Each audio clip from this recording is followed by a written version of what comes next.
8. Down a long curving ramp that led into a pit of blackness. The dungeons could not be far, they lay this way. He hugged himself into the shadows as a troop of guards went by. They were talking in their hoarse, croaking language, and did not peer into the corners of the labyrinth. When they were past, Kharoun sped on his way.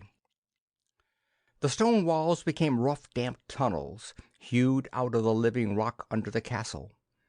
He groped through a blackness relieved only by the occasional dull glow of fungi. The darkness hissed and rustled with movements. He caught the glimmer of 3 red eyes watching, and something slithered over his bare feet. A far, faint scream quivered down the hollow length of passages. It had shaken him when he was here before, but now... What mattered? What was important save to kill as many of the monsters as he could before they overwhelmed him? The tunnel opened on a great cave whose floor was a pool of oily black water. As he skirted its rim along a narrow, slippery edge, something stirred, a misshapen giant thing darker than the night. It roared hollowly and swam toward him. A wave of foul odor came with it, catching Kharoun's throat in a sick dizziness. He swayed on the edge of the pool, and the swimmer began to crawl out of it toward him. Kharoun saw its teeth gleam wetly in the vague blue light. But there were no eyes. It was blind. He retreated along the ledge toward the farther exit. The ground trembled under the bulk of the creature. Its jaws clashed shut behind him as he leaped free. Racing down the tunnel, he heard the bellowing of it like dull thunder through the reeking gloom. It wouldn't follow far, but that way of return would be barred to him. No matter, no matter. He burst into another open space. It was lit by a dim, flickering fire over which crouched 3 armed Xanthi. Beyond, the red light glimmered on an iron-barred doorway, and behind that there were figures stirring. Men. Kharoun bounded across the floor, the sword shrieking in his hand. It whirled down to crash through the skull bones of one guard. Before he could free it, the other 2 were on him. He ducked a murderous pike thrust and slipped close to the wielder, stabbing upward with his dagger. The Xanthian screamed and hugged Kharoun close to himself, fastening his jaws in the man's shoulder. Kharoun slashed wildly, ripping open the throat. They tumbled to the ground, locked in each other's arms, raging like beasts. Kharoun's knife glanced off the Xanthian's ribs, and he felt the steel snap over. He got both hands into the clamped jaws, heedless of the fangs, and wrenched. The jawbone cracked as he forced the reptile's mouth open. He rolled from beneath the still feebly struggling creature and glared round for the third. That one lay in a hacked ruin against the cell. He had backed up too close to the bars, and the men inside still had their weapons. Gasping, Kharoun climbed to his feet. An eager baying of fierce voices rolled out of the cell. Men gripped the bars and howled in maddened glee. "Kharoun! Captain Kharoun, get us out of here! Let us out to rip Sharzan's guts loose! Arr!"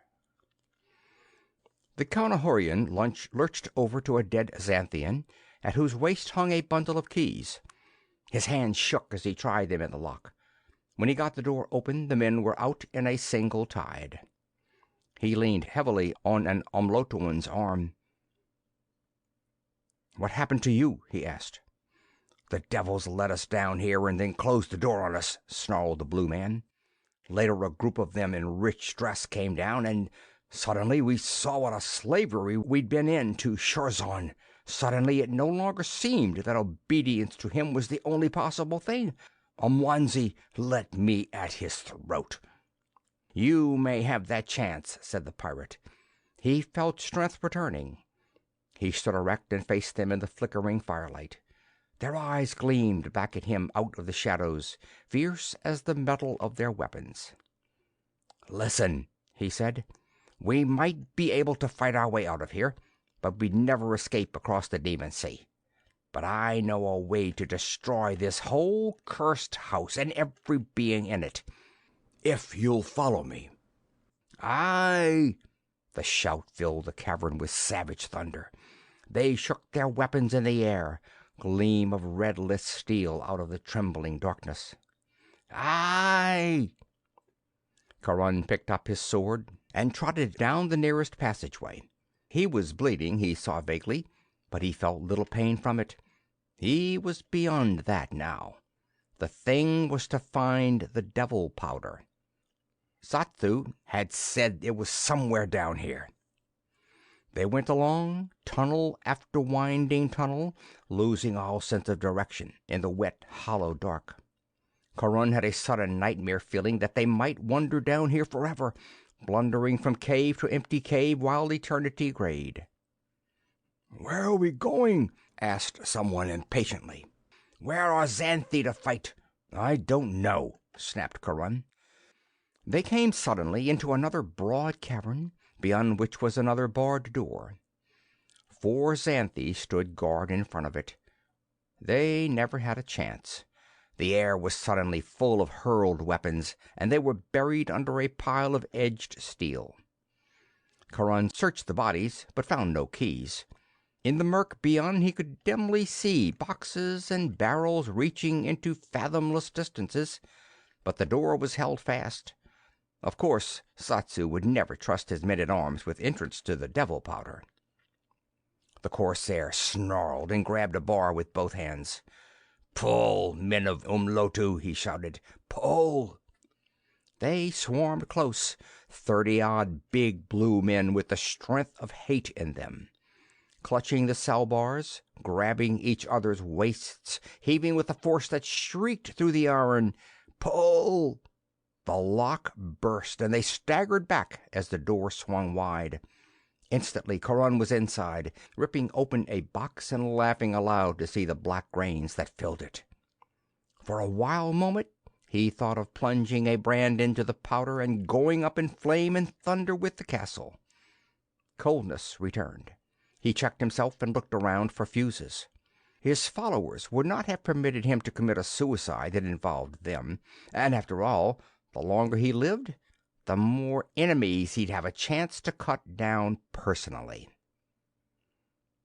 "I've heard talk of this stuff," said one of the men nervously. "Is it true that setting fire to it releases a demon?" "Aye." Charon found the long rope-like fuses coiled in a box. He knotted several together and put one end into the powder. The ignition of one container would quickly set off the rest, and the cavern was huge, filled with many shiploads of sleeping hell.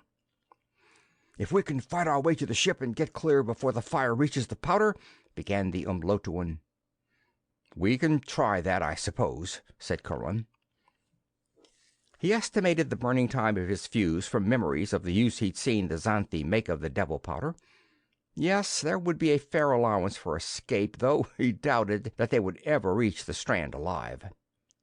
He touched a stick of fire to the end of the fuse. It began to sputter, a red spark creeping along it toward the open box. "Let's go," shouted Charon. They pounded along the tunnel, heedless of direction. There should be an upward-leading ramp somewhere. Ah, there it was. Up its length they raced, past levels of the dungeons, toward the main floor of the castle. At the end there was a brighter blue light than they had seen below. Up, up, up and out. The chamber was enormous, a pillared immensity reaching to a ceiling hidden in sheer height. Rugs and tapestries of the scaled Xanthian weave were strewn about, and their heavy, intricately carved furniture filled it. At the far end stood a towering, canopied throne, on which sat a huge golden form. Other shapes stood around it, and there were pikemen lining the walls at rigid attention. Through the haze of mist and twilight, Charon saw the black robe of Charzon and the flame-colored cloak of Caresis. He shrieked an oath and plunged for them. A horn screamed, and the guards sprang from the walls to form a line before the throne. The humans shocked against the Xanthi with a fury that clamored through the building. Swords and axes began to fly. Kharoon hewed at the nearest grinning reptile face, felt the sword sink in, and roared the war cry of Conahor.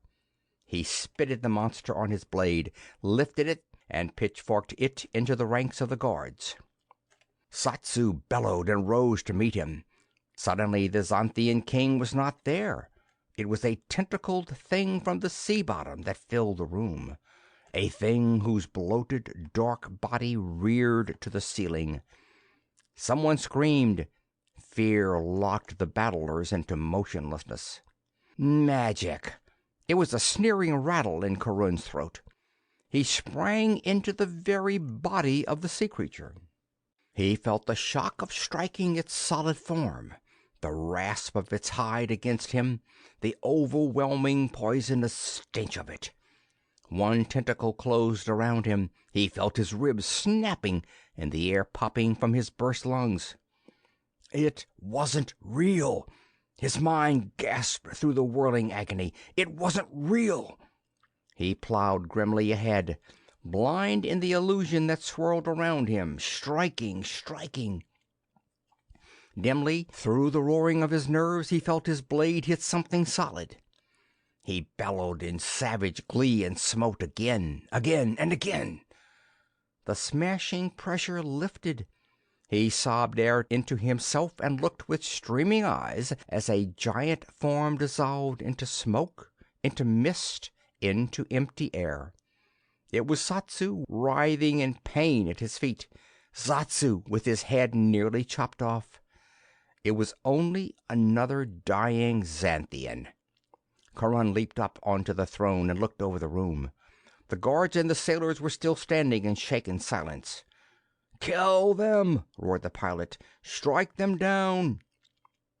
Battle closed again with a snarl and a clang of steel. Kharoon glared around after another Xanthu of the sorcerer breed. There were none in sight. They must prudently have fled into another part of the castle. Well, let them. But other Xanthi were swarming into the chamber. Battle horns were hooting, and the guttural reptile voices crying a summons. If the humans were not to be broken by sheer numbers, they'd have to fight their way out soon. And down in the dungeons, a single red spark was eating its way toward a box of black powder. Kharoon jumped down again to the floor. His sword leaped sideways, cut a Xanthian's spine across, bit the tail from another. "To me!" he bawled. "Over here, men of Umlotu!" The Blues heard him and rallied, gathering into compact knots that slashed their way toward where his dripping sword whined and thundered. He never stopped striking. He drove the reptiles before him until they edged away from his advance. The men formed into one group, and Kharoon led it across the floor in a dash for the looming doorway. A red thought flashed across his brain. Where were Shorzan and Croesus? The Xanthi scattered before the desperate human rush. The men came out into a remembered hallway. It led to the outside, Kharoon recalled. By Bersaic Branner, they might escape yet. "Kharoon! Kharoon, you sea-devil! I knew it was your doing!"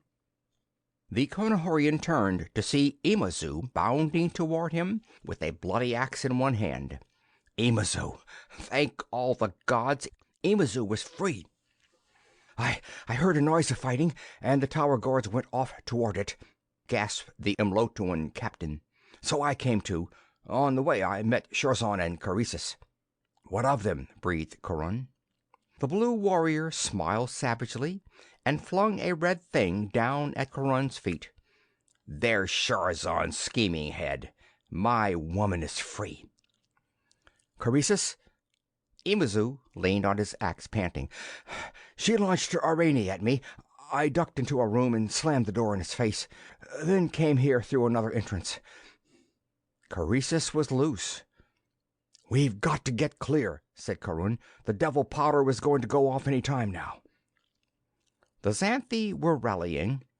They came at the humans in another rush. Karun and Imazu and their best men filled the corridor with a haze of steel, backing down toward the outer portal. It was a crazy blur of struggle, hewing at faces that wavered out of night, slapping down thrusts and reaching for the life of the enemy. Men fell, others took their places in the line. Down the corridor they retreated, fighting to get free. They left the trail of dead. The end of the passage loomed ahead, and the monstrous iron door was swinging shut. Carissa stood in the entrance. A wild storm wind outside sent her cloak flapping about her, red wings beating in the lightning-shot darkness about the devil's rage of the goddess face. "Stay here!" she screamed. "Stay here and be cut down, you triple traitor!" The nearest Umlotuan sprang at her. The door clashed shut in his face. They heard the great bolt slam down outside. They were boxed in the end of the hall, and the Xanthi need only shoot them down with arrows. Down in the dungeons, the fuse burned to its end. A sheet of flame sprang up in the opened box of powder, reaching for the stacks around it. End of Part 8.